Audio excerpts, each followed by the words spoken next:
بسم اللہ الرحمن الرحیم۔ السلام علیکم 10th کلاس۔ امید ہے آپ سب خیریت سے ہوں گے۔ آج جو نظم ہم پڑھنے جا رہے ہیں وہ نظم علامہ اقبال نے لکھی ہے۔ نظم کا نام فاطمہ بنت عبداللہ۔ جیسا کہ ہم سب جانتے ہیں، علامہ اقبال سیالکوٹ میں پیدا ہوئے، ابتدائی تعلیم وہیں حاصل کی۔ انٹر اسکاش مشن کالج سے کرنے کے بعد گورنمنٹ کالج لاہور سے BA اور MA کیا۔ پنجاب یونیورسٹی لاہور میں کچھ عرصہ ملازمت کرنے کے بعد انگلستان چلے گئے۔ لندن سے بارائٹ لا کرنے کے بعد جرمنی سے PhD کی۔ واپس آ کر وکالت کرتے رہے۔ 1948 میں فوت ہوئے۔ لاہور میں شاہی مسجد کے باہر آسودہ خاک ہیں۔ علامہ محمد اقبال ہمارے قومی اور ملی رہنما ہیں۔ اردو اور فارسی زبان کے عظیم شاعر ہونے کے علاوہ ایک مفکر اور فلسفی کی حیثیت سے بھی مشہور ہیں۔ وہ 20ویں صدی میں اسلامی نشاط ثانیہ کے ایک بڑے علمدار ہیں۔ انہوں نے اپنے فکر و فن سے مشرق و مغرب کے ادیبوں، شاعروں اور عام لوگوں کو بہت متاثر کیا۔ ان کی نظم و نثر کے تراجم 30 زبانوں میں ہو چکے ہیں۔ اردو اور فارسی کلام کے علاوہ ان کا نثری سرمایہ بھی شائع ہو چکا ہے۔ اقبال کی تصانیف میں انوار اقبال، خطبات اقبال اور فارسی شاعری مجموعے میں اسرار و رموز بہت اہم ہیں۔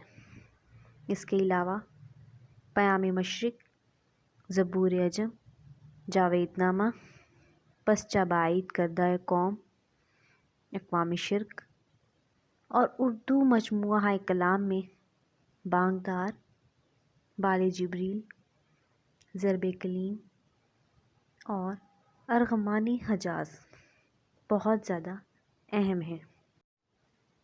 شعر نمبر 1۔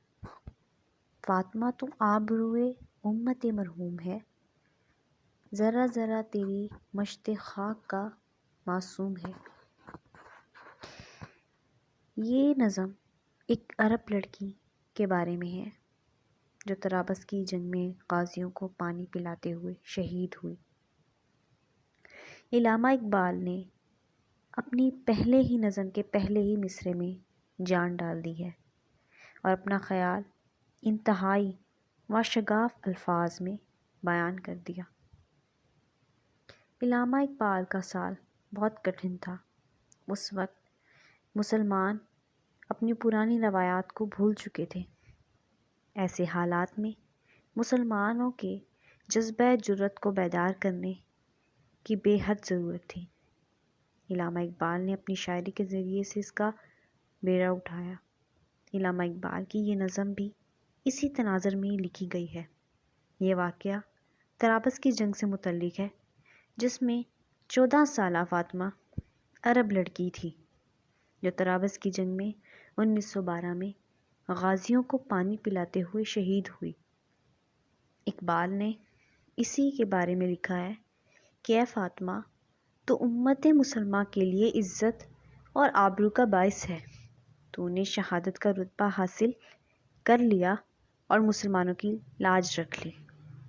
پوری مسلمان امت کو آپ پر فخر ہے کہ آپ جیسے ہی لوگ اس دنیا میں اسلام میں موجود ہیں جن کا جذبہ جہاد قابل فخر اور قابل ستائش ہے۔ شعر نمبر 2۔ یہ سعادت حور صحرائی تیری قسمت میں تھی، غازیان دین کی سقائی تیری قسمت میں تھی۔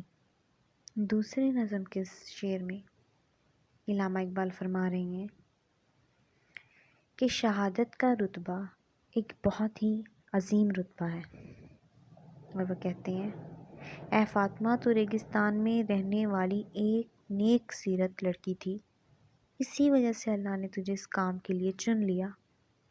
فاطمہ، تم بہت خوش قسمت ہو کہ اللہ تعالیٰ نے تمہیں یہ ذمہ داری دی۔ مجاہدین کو پانی پلانے کی ذمہ داری۔ مجاہدین جو اللہ کی راہ میں جہاد کر رہے ہوتے ہیں، اور اس جہاد والوں کو پانی پلانا ایک بہت عظیم ذمہ داری ہے جو اللہ تعالیٰ نے تمہیں سونپ دی۔ تم انتہائی خوش قسمت ہو۔ شعر نمبر 3۔ یہ جہاد اللہ کے رستے میں بے تیغ و صبر ہے، جسارت آفریں شوق شہادت کس قدر۔ علامہ اقبال فاطمہ بنت عبداللہ سے مخاطب ہو کر کہتے ہیں کہ اے فاطمہ، دوران جہاد تیرے پاس نہ تو تلوار تھی اور نہ ہی تلوار کے وار سے بچنے کے لیے تیرے پاس کوئی ڈھال تھی، لیکن اس کے باوجود تو نے اپنی جان خطرے میں ڈال کر مجاہدین اسلام کو پانی پلانے میں مصروف عمل جاری رکھا۔ تیرا یہ عمل کس قدر جذبہ جہاد اور جنگ جیسا رکھتا ہے، یہ تیری سعادت آنے والی نسلوں کے لیے سبق ہے۔ تلوار اور ڈھال کے بغیر میدان جنگ میں خدمات سر انجام دینا ایمان والوں کی نشانی ہے۔ شعر نمبر 4۔ یہ کلی بھی اس گلستان خزاں منظر میں تھی، ایسی چنگاری بھی یارب اپنی خاکستر میں تھی۔ اس شعر میں علامہ اقبال فرما رہے ہیں کہ فاطمہ کے جذبات سے متاثر ہو کر علامہ اقبال نے یہ محسوس کیا کہ مسلمانوں کی اب پہلے جیسی روحانی تربیت مفلوج اور تباہ ہو چکی ہے، ان میں اب پہلے جیسی جان باقی نہیں رہی۔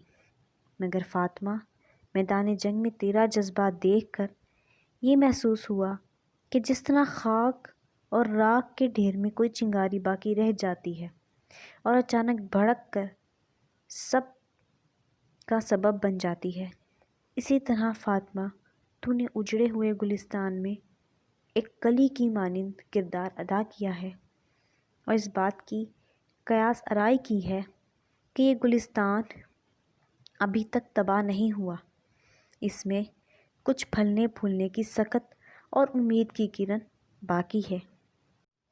شعر نمبر 5۔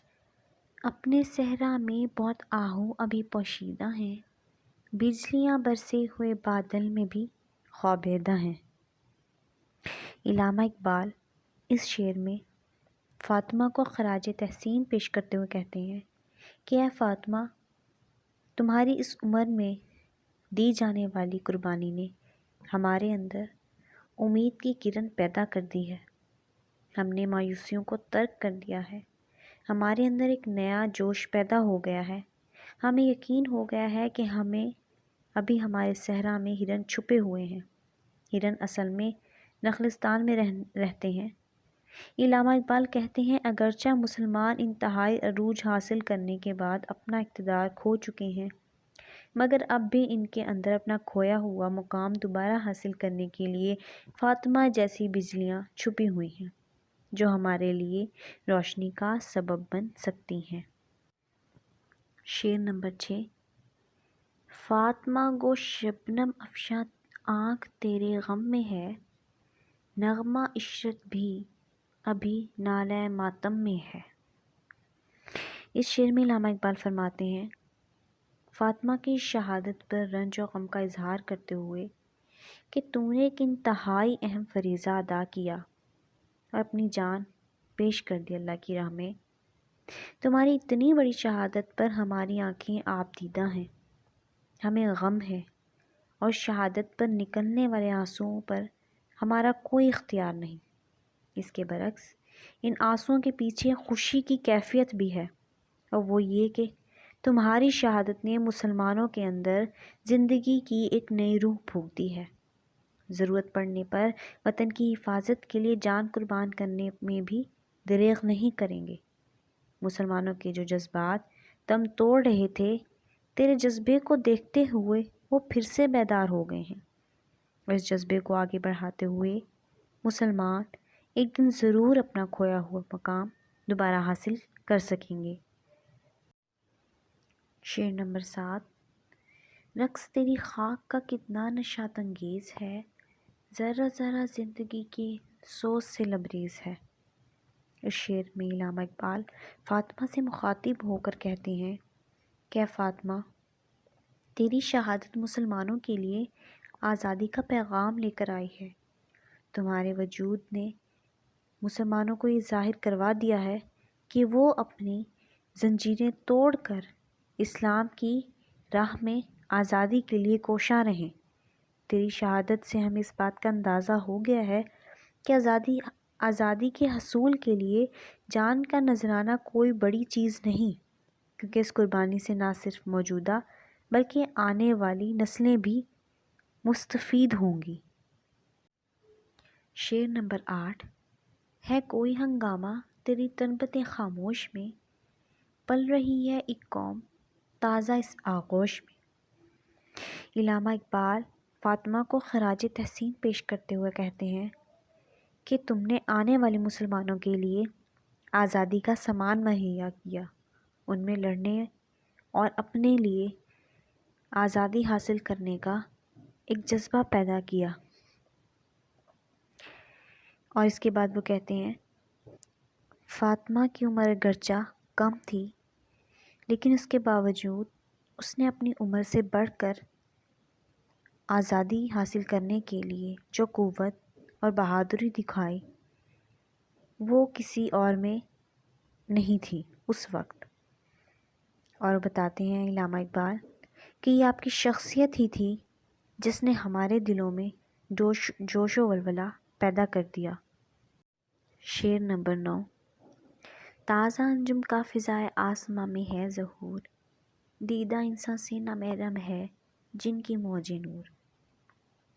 اس شعر میں علامہ اقبال فرما رہے ہیں، فاطمہ سے مخاطب ہیں اور کہہ رہے ہیں کہ تم نے جو جہاد اور شہادت کا نذرانہ پیش کیا ہے، اس کی وجہ سے لوگوں کے دلوں میں ایک انقلاب برپا ہو گیا ہے۔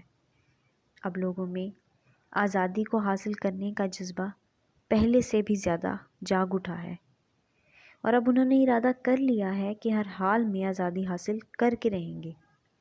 یہ سب تمہاری مرہون منت ہے۔ تم جیسی کم عمر بچی نے آنے والی نسلوں کے لیے ایک مثال قائم کر دی ہے۔ شعر نمبر 10۔ جن کی تابانی میں اندازے کہن بھی نو بھی ہے، اور تیرے کوکب تقدیر کا پرتوں بھی ہے۔ اس شعر میں علامہ اقبال فرما رہے ہیں کہ فاطمہ تم نے شہادت کی مثال قائم کر دی۔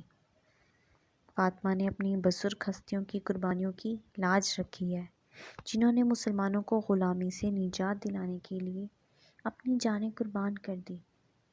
فاطمہ معصوم سی بچی نے ان کے نقش قدم پر چلتے ہوئے اپنے آپ کو جہاد کے لیے پیش کیا۔ علامہ اقبال کی شناس نگاہوں نے دیکھ لیا تھا کہ جن قوم کی بچیوں کی شہادت کا یہ عالم ہو، اس قوم کے نوجوانوں میں کتنا جذبہ جہاد موجود ہوگا۔ اور فاطمہ کی شہادت سے چاروں طرف ایک روشنی بکھر گئی ہے۔